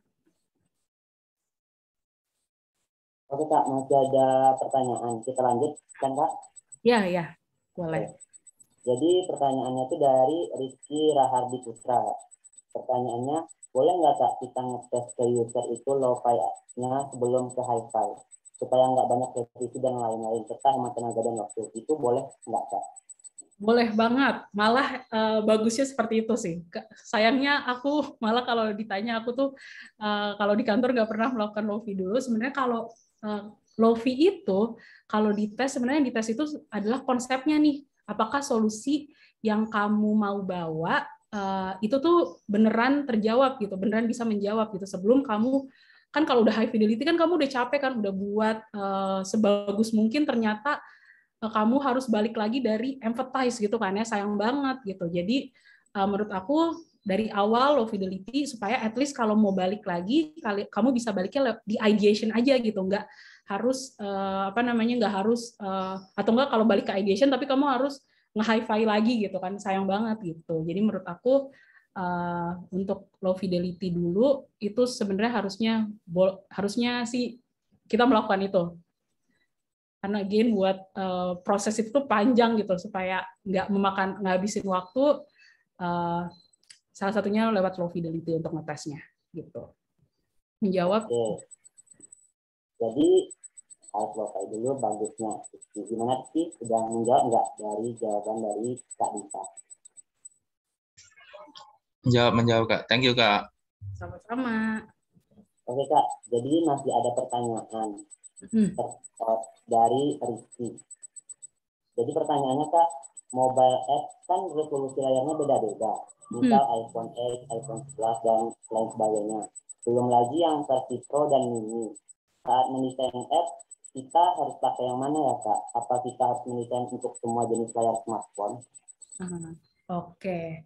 Nah, jadi kalau dari pengalaman aku tuh sebenarnya kalau misalnya mobile ya resolusi, aku tuh selalu pakai di Android 360 gitu. Nah, apakah kita harus ngedesain semuanya? Sebenarnya kalau di aku tuh enggak ya, karena nanti yang nyesuaiin itu sebenarnya developernya gitu. Cuman mungkin kalau misalkan mobile app sama website gitu, sama website atau sama iPad, nah itu ya aku harus nge-adjust desainnya. Tapi kalau untuk mobile app itu enggak, aku cuma bikin satu versi aja.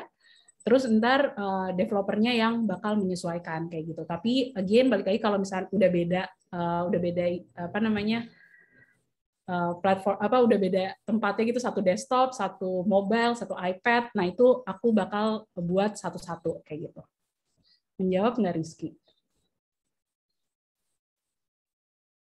Oke. Mungkin kita lanjut ke pertanyaan selanjutnya ya Kak. Jadi pertanyaannya tuh dari Salsabila Lu. Jadi izin bertanya Kak, saat membuat desain hi-fi, kita cara memilih dan menentukan warna serta jenis color font yang warna dan jenis font yang sesuai itu gimana ya Kak bagi pemula gitu ya? Oke, bagi pemula. Nah, kalau bagi pemula sebenarnya saat membuat desain hi-fi, cara memilih dan menentukan warna dan jenis font gitu. Nah, kalau aku sih, again aku tuh orangnya selalu ngelihat ngelihat referensi dulu nih. Aku lihat referensi gitu. Kira-kira mereka tuh kalau pakai font berapa banyak ya? Ada berapa banyak typeface gitu yang dia pakai? Misalkan kayak ada yang sans serif atau serif atau bahkan dia cuma pakai serif aja gitu. Aku ngeliatin itu tuh. Jadi aku misalkan buka aplikasi contoh Gojek, terus aku perhatiin mereka tuh kalau pakai typeface-nya satu aja atau ada beberapa gitu. Terus habis itu kalau warna, nah mungkin kalau warna nih aku bisa suka cari sih di Google gitu. Misalkan kayak aku pengennya high fidelity-ku ini misalkan kayak Alokowe gitu ya, transportation, terus pengen ada kesafeannya gitu, apa namanya, keamanannya, misalkan contoh dari sisi keamanan. Nah, aku tuh kadang suka nyari safety color gitu. Nah, aku kadang suka nyari yang kayak gitu, atau pengen yang cute-cute, ntar aku cari cute color theme kayak gitu. Jadi tergantung, kalau misalnya kita masih mau main-main gitu, masih pemula, nah kalian bisa apa namanya, bisa cari referensi, terus bisa buat apa namanya, kayak yang tadi aku contoh, kalau misalnya warna, ya udah kamu tergantung dari mood warna yang kamu pengen bangun dari aplikasi ini kayak gimana, kamu cari dulu nih apa namanya, look and feel yang kamu mau. Terus habis itu font juga sebenarnya bisa diikutin dari look and feel-nya juga nih. Misalkan ternyata look and feel kamu tuh apa namanya, friendly gitu, friendly. Nah, berarti kamu typeface yang kamu pakai bakal ada di sans serif gitu dibandingkan yang serif kayak gitu sih sebenarnya. Terjawab nggak, Salsabila dulu? Jadi again, kalau aku pertama satu untuk cari referensi, terus kedua baru deh aku apa namanya, aku kembangin kayak gitu. Oke, kejawab. Thank you, Lu. Sama-sama. Jadi ada juga pertanyaan nih Kak dari Panji Utama Iskandar. Nah, pertanyaannya tuh, apakah jika kita seorang UI dan UX designer itu pekerjaannya kita dihitung jadi satu, padahal kan UI dan UX itu terdiri dari dua, dan dua job desk itu berbeda sebenarnya. Soalnya ini menentukan di invoice nanti Kak. Oke, nah iya sih sebenarnya UI dan UX ini adalah hal yang berbeda. Cuman kalau misalkan dari aku, kebetulan kantorku itu mungkin ada, ya researcher ada, writer ada, tapi sebagai UI UX designer itu kita masih satu gitu. Nah jadi aku bakal selalu ngebantu user researchku untuk aku bisa jadi dari riset yang aku dapat, terus aku tuh bakal nge-translate itu menjadi apa namanya, menjadi sebuah ide gitu. Jadi gimana ya? Sorry. Mungkin kalau UI UX yang di sini adalah UI UX dari ideation kali ya, dari empathize sampai test gitu. Again, balik lagi ke company-nya gimana, tapi kalau di aku dulu kebetulan aku belum punya user research dan writer, yes aku ngelakuin end to end dari empathize sampai tesnya sendiri gitu, atau mungkin nggak secara linear juga, nggak langsung dari empathize, tapi bisa dari ideation langsung ke tes gitu, atau define sampai tes tapi ideation-nya dikeluarin kayak gitu sih. Jadi yes, sorry, menjawab nggak? Pertanyaannya benar nggak? Gimana? Panji Utama Iskandar menjawab nggak jawaban dari Kak Dita tadi? Lumayan ada gambaran. Ada yang dibingungin, tanyain lagi aja, Ji. Nggak apa-apa. Sorry, ini ternyata pertanyaan yang di bawah ya, aku baca dulu. Apakah jika seorang UI UX designer itu pekerjaannya itu dihitung jadi satu, padahal UI dan UX itu beda. UX dan dua job desk itu berbeda sebenarnya. Soalnya ini menentukan invoice-nya nanti. Nah, kalau menurut aku, kamu bisa nih, kamu bilang, kamu tanyain dulu ke apa namanya, ke orang yang minta tolong kamu ini, kamu tanyain scope-nya tuh mau apa gitu kan ya. Misalkan contoh ada project untuk nge-revamp website. Nah, kamu tanya ini, aku revamp website ini, aku nge-redesign website ini tuh bagian UI-nya aja atau mau dirapihin juga nih UX-nya gitu kan ya, experience-nya. Nah, terus kalau misalnya dia jawab, oke, bagian UI-nya aja gitu kan ya. Oh ya udah, kamu bisa memperhitungkan, oh ya udah, pokoknya kamu cuma nge-redesign dari semua apa namanya, flow yang ada, kamu udah nge-redesign bagian UI-nya aja. Tapi kalau ternyata dia mau UX-nya juga, nah ini kamu bisa nambahin di invoice-nya gitu. Jadi lebih dari harga cuma UI-nya aja gitu. Karena kamu juga harus di bagian UX-nya juga gitu kan. Kamu harus mikirin experience sesuatu yang gak bisa cuma ditampilin di layar aja kan. Kamu harus ngebangun sebuah experience-nya. Berarti kamu harus ngelakuin riset dan kawan-kawan kamu bilang aja kenapa harganya segini, karena kamu ya harus melakukan dua itu, UI dan UX. Terjawab nggak, Panji?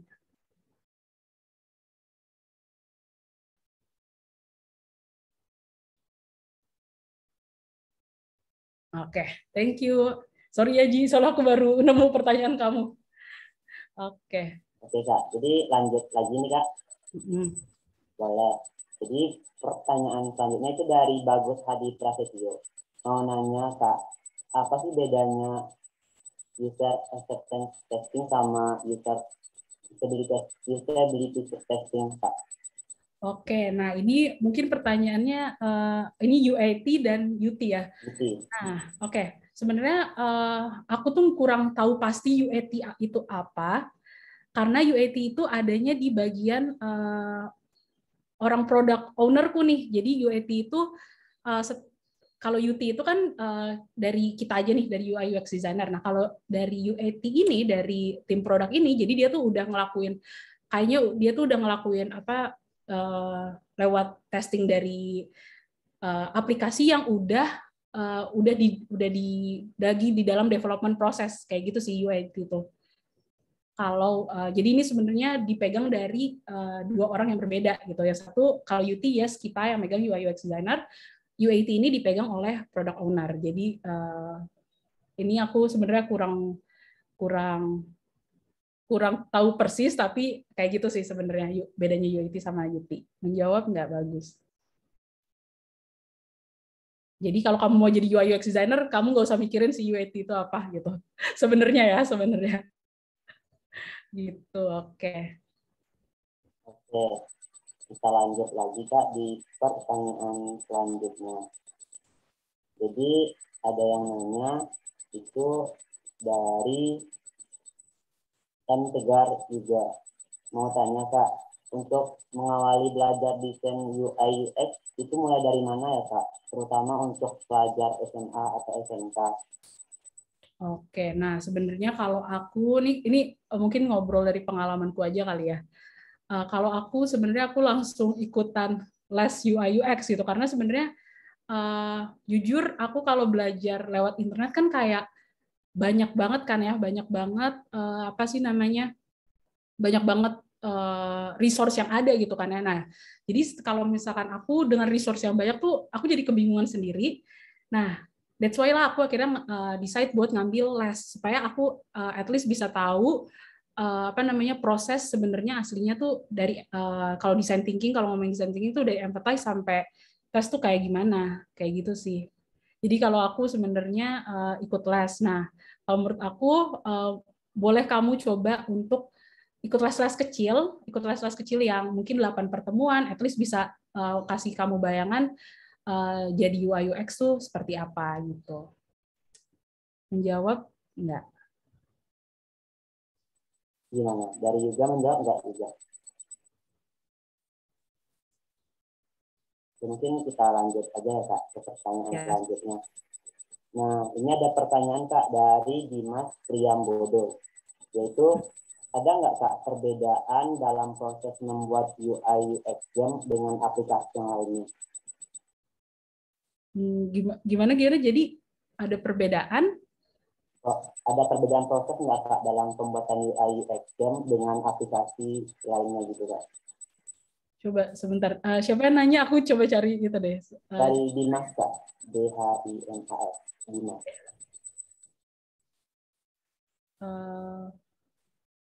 Dimas ya.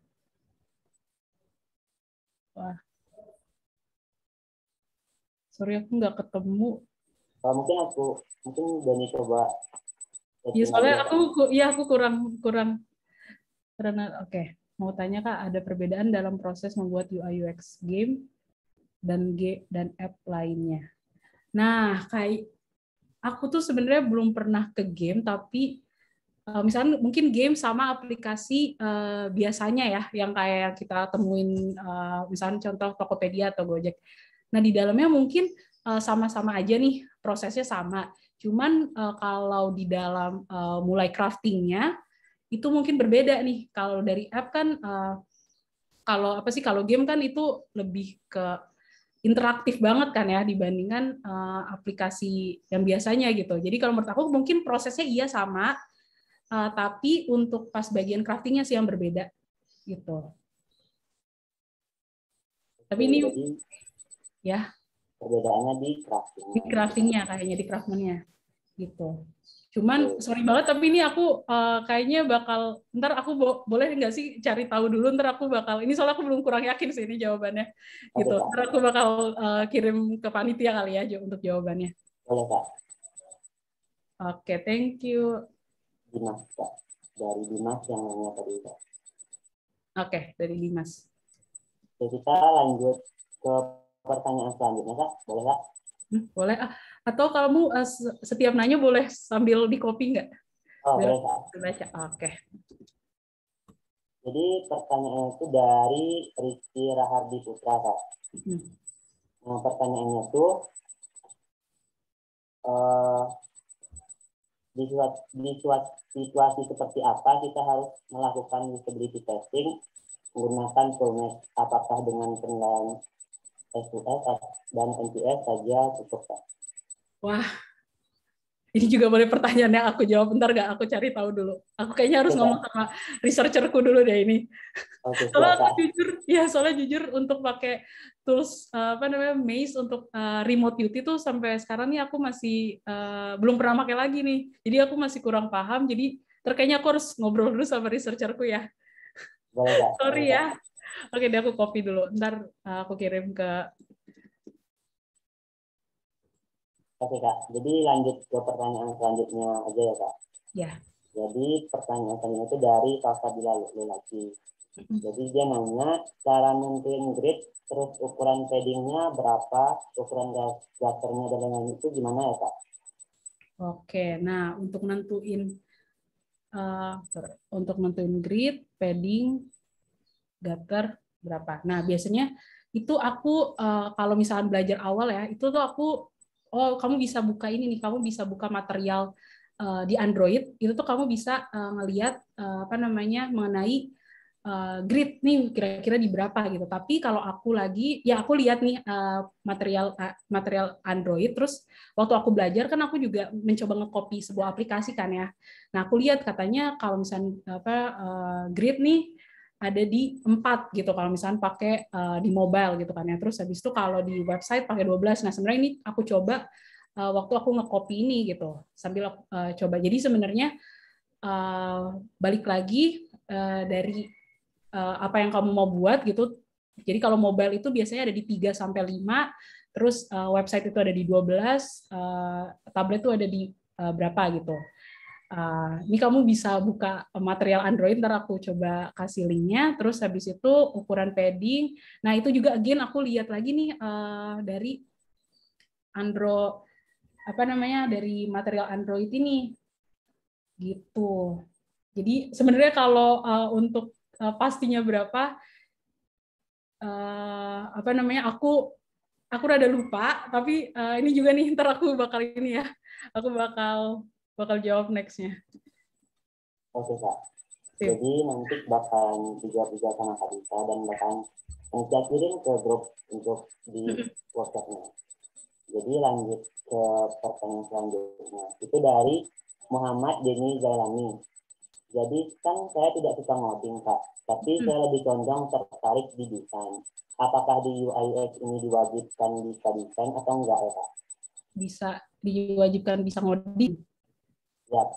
Oke, jawabannya enggak, karena aku sebenarnya nggak bisa ngoding nih. Tapi aku itu lebih ke apa ya? Aku nggak bisa ngoding, tapi aku tuh bakal sering ngobrol nih sama apa namanya sama developerku gitu kayak aku mau ngebuat sesuatu, misalnya aku ngerasa itu kompleks banget gitu. Terus aku akhirnya coba nih ngobrol sama developernya, kayak aku tanya kalau aku buat kayak gini kira-kira bisa atau enggak. Dan ntar mereka bilang oh Dit, gue bisa tapi mungkin kayak gini-gini. Nah jadi coding nggak bisa, tapi menurut aku kamu bisa ngobrolin itu desain yang kamu buat sama developer kamu gitu. Kalau di kantor aku kebetulan juga aku nggak diharuskan untuk bisa coding. Dan rata-rata sih juga nggak diharuskan untuk bisa coding ya, gitu. Menjawab nggak?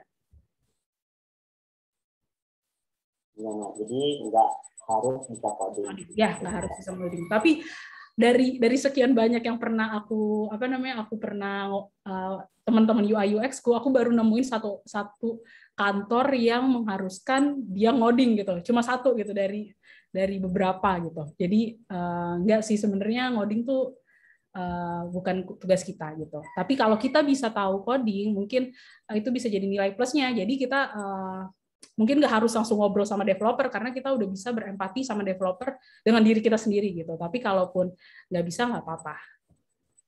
Oke, jadi ya diharuskan, tapi kalau bisa jadi plus gitu lah, ya kan? Betul. Oke. Nah, ini ada juga pertanyaan Kak.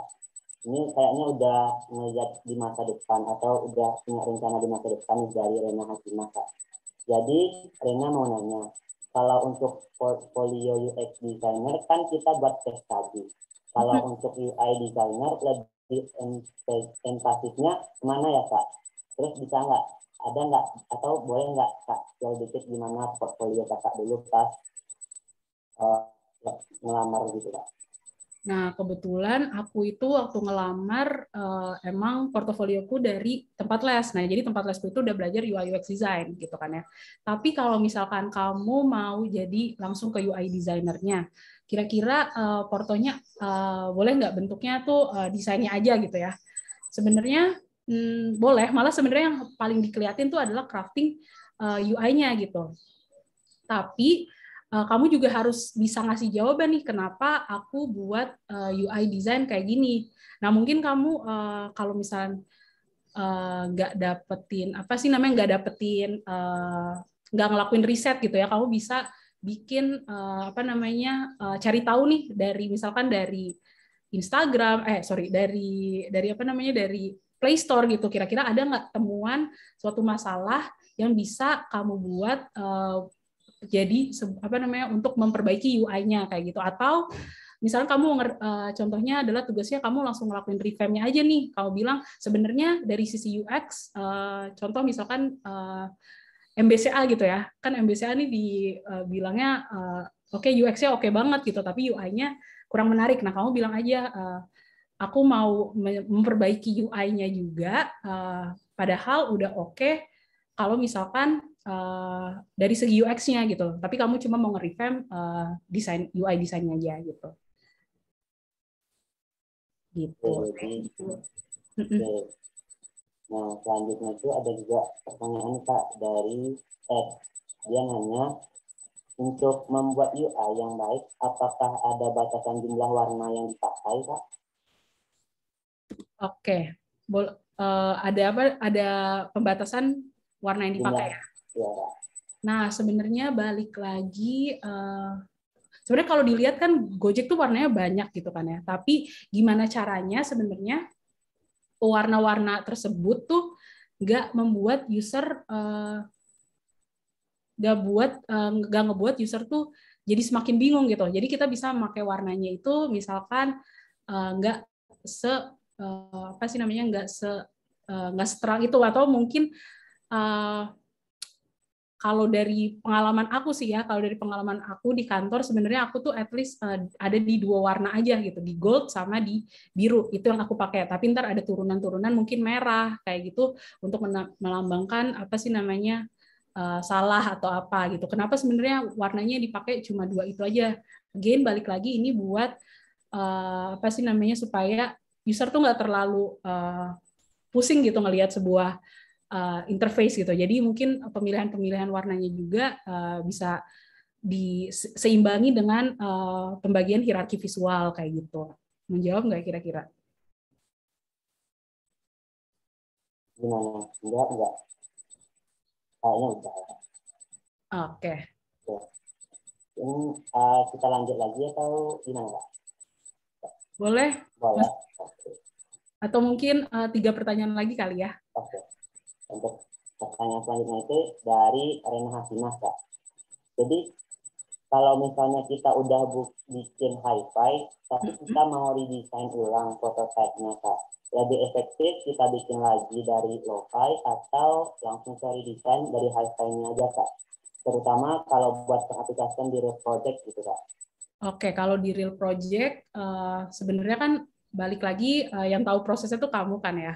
Nah, kalau di aku sih sebenarnya kalau aku di kantor, kalau aku kira-kira udah tahu nih masalahnya paling banyak tuh di sini gitu kan ya. Ya udah aku langsung iterasinya langsung ke high fidelity-nya aja. Aku nggak perlu buat low fidelity-nya karena sebenarnya apa sih namanya konsep dari produknya sendiri tuh udah benar gitu. Cuman tapi di bagian usability test-nya aja nih yang kurang gitu. Kayak gitu sih. Jadi kalau misalnya dilihat lagi sih sebenarnya kalau misalnya ternyata usability test cuma ada problemnya dari usability test itu balik lagi ke high fidelity it's okay, tapi kalau ternyata dari konsepnya itu masih ternyata belum menjawab, boleh tuh balik ke low fidelity atau bahkan bisa balik ke emphasize lagi gitu dari awal lagi. Oke, jadi tergantung dari yang UX-nya ya, Kak. Balik lagi sih itu. Terus ada yang nanya untuk pertanyaan 2 terakhir. Itu nanya tentang Figma sih, Kak.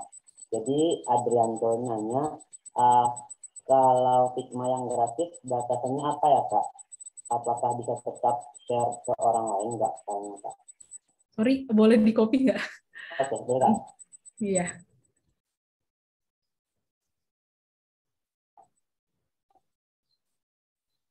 Oke, Kak, kalau Figma yang gratis batasannya apa ya? Tetap bisa.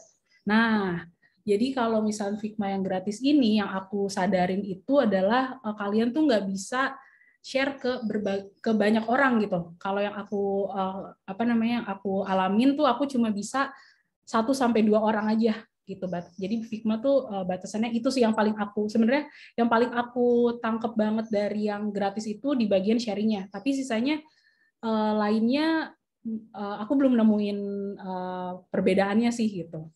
Tapi di sharing iya mereka ada pembatasan gitu. Atau kadang pernah aku nggak bisa ngelakuin sharing sama sekali kemana-mana kayak gitu. Oke, Kak. Jadi untuk pertanyaan terakhir nih, Kak. Ini dari Ivan Mufid.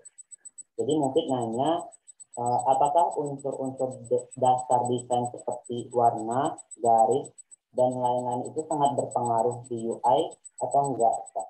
Terus gimana pengaruhnya gitu, Kak? Oke. Nah, menurut aku ini ada berpengaruh sih sebenarnya kayak warna kan balik lagi kan ya kalau misalnya tadi kayak visual principle design tuh sebenarnya ada kontras gitu kan ya, ada kontras pemilihan warna. Kalau misalkan di LED itu warnanya di merah gitu kan ya. Terus habis itu jadi pemilihan-pemilihan warna juga itu penting berdasarkan back lagi dari pengalaman-pengalaman user gitu. Terus habis itu misalkan contoh kalau dari aku warna itu diambil lagi dari branding company-nya yang dipakai gitu supaya bisa align sama brandingan kantor gitu. Terus habis itu dari garis kalau garis nih sebenarnya ada pengaruhnya, cuman jujur aku kalau untuk kayak apa namanya garis kayak gini-gini aku tuh kurang paham nih Fit, sorry banget nih Fit, ntar aku jawab langsung ya Fit sama kamu Fit. Fit sorry ya Fit. Iya, Kak. Oke. Oke, jadi kan udah di pertanyaan terakhir ya, Kak. Nah, dari Bang Fatur juga nanya tuh, gimana maksudnya Fit? Nanti bakalan dijawab oleh Kak Dita langsung di grupnya nanti panitia forum ya, Kak. Oke, karena udah masuk ke pertanyaan terakhir dan juga waktu kita juga udah terbatas gitu. Jadi dari Kak Dita ada yang mau ngasih, dari Kak Dita ada mau kasih pertanyaan nggak, Kak, buat peserta? Oke, mungkin Nanti ya. peserta yang jawab nanti panitia bakal kasih hadiah gitu, Kak. Oke. Nah, aku punya pertanyaan mungkin dari apa yang udah aku bahas hari ini. Jadi kenapa sih ini untuk 3 orang ya? Kenapa sih ideation itu penting? Kenapa prototyping itu penting? Dan kenapa UT dan testing dan testing dan iteration itu penting? Gitu. Jadi itu 3 pertanyaannya. Oke. Bisa diulangi nggak, Kak, pertanyaannya, Kak? Oke, aku sambil tulis chat ya. Oke, Kak. Jadi buat teman-teman yang mau menjawab bisa langsung raise hand aja untuk menjawabnya. Ini dulu pertanyaan pertama. Nah, pertanyaannya itu yaitu kenapa ideation penting? Jadi teman-teman ada yang mau jawab?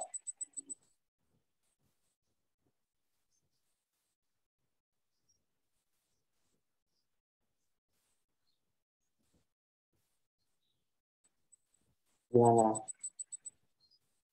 Nah, pertanyaan itu aku ulang lagi, kenapa ideation itu penting?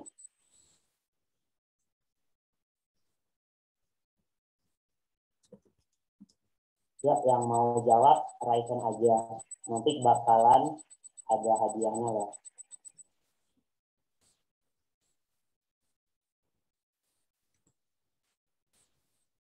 Nggak apa-apa kok guys. Nggak ada yang benar, nggak ada yang salah.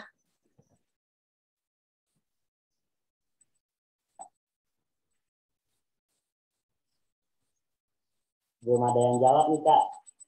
Oke. Kalau gitu mungkin next pertanyaan kali ya. Ya, mungkin Kenapa, pertanyaannya, Kak. kenapa membuat sebuah prototipe itu penting?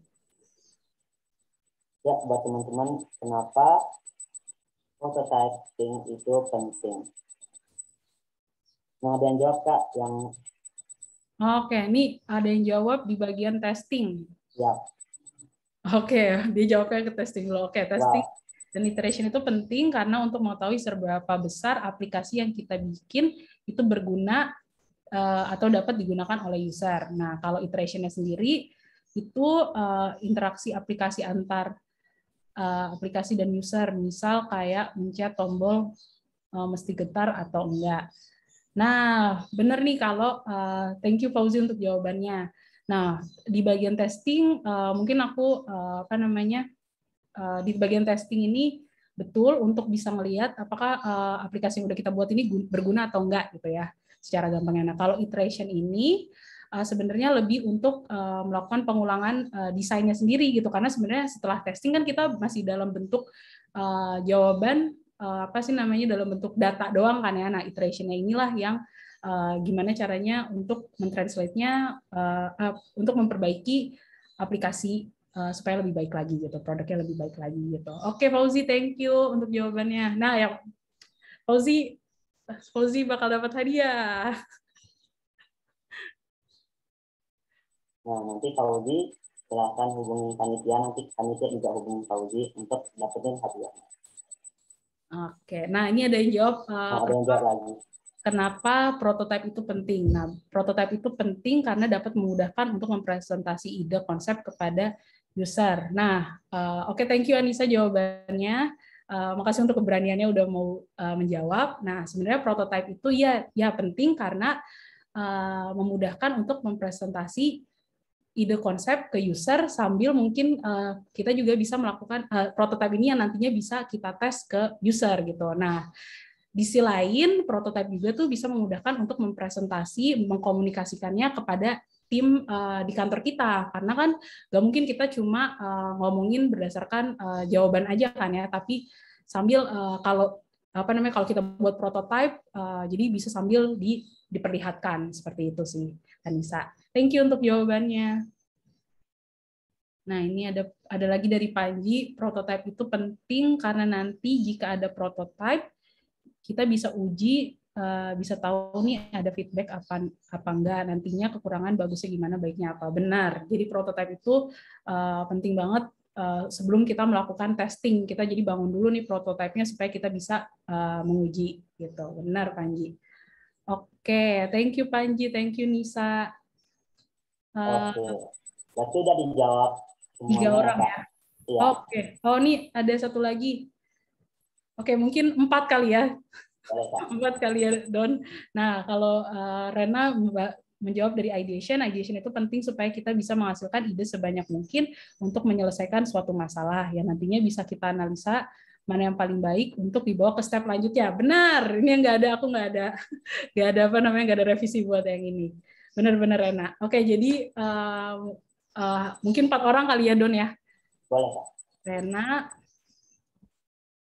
Arif, Rena, Panji, Fauzi, dan Anissa dulu. Jadi terima kasih buat teman-teman yang udah jawab pertanyaan dari Kak Dita nih. Nah, sebelum waktu kita berakhir, mungkin dari Kak Dita ada mau ngasih closing statement dulu, Kak? Oke. Closing statement-nya adalah mungkin mohon maaf untuk ada kekurangannya.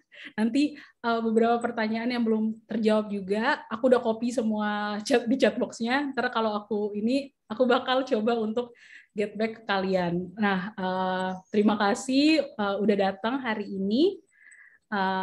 Mohon maaf apabila ada kesalahan, dan jangan kalian keren banget udah mau datang, karena jujur aku dulu waktu belajar UI UX designer tuh langsung nyemplung aja ke tempat les gitu, kayak aku nggak nyari tahu dulu apa itu UI UX. Jadi menurut aku kalian keren banget, terus belajar ya, dan jangan gampang menyerah.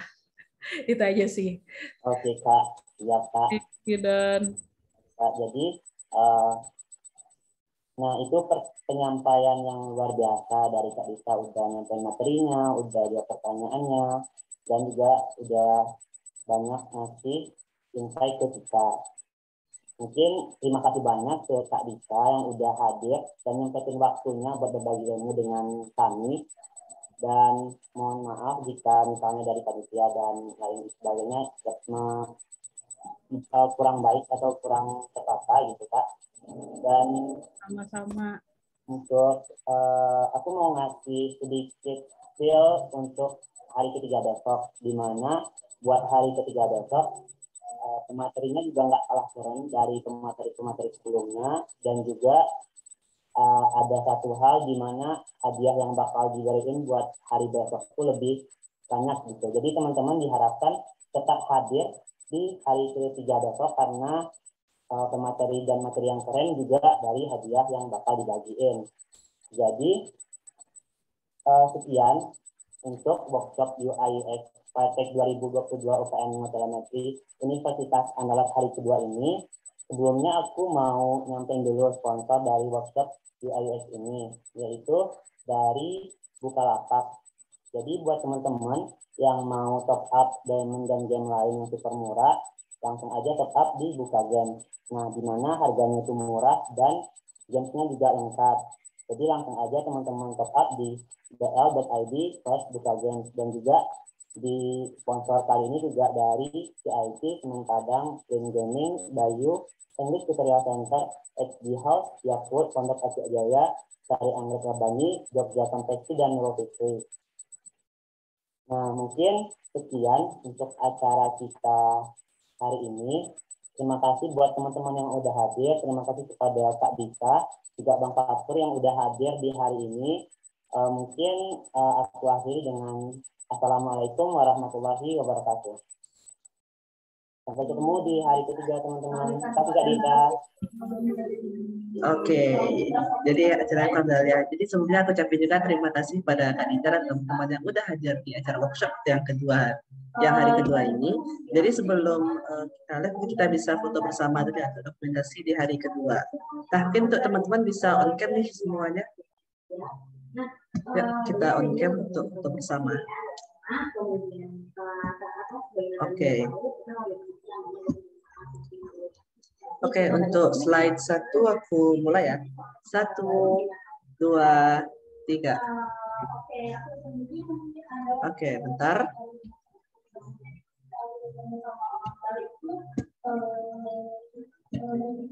Oke, selanjutnya untuk slide 2.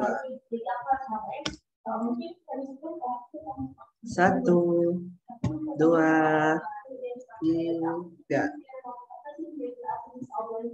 Oke, udah, karena udah semuanya. Jadi aku ucapin juga terima kasih pada teman-teman yang udah hadir di hari kedua ini, dan sampai jumpa di hari terakhir, di hari ketiga, itu besok di jam dan waktu dan tempat yang sama. Jadi bakal kita infokan kembali. Oke, semua terima kasih lagi. See you di hari esok. Terima kasih. Ya, jangan lupa datang ke hari besok ya. Oke, banget.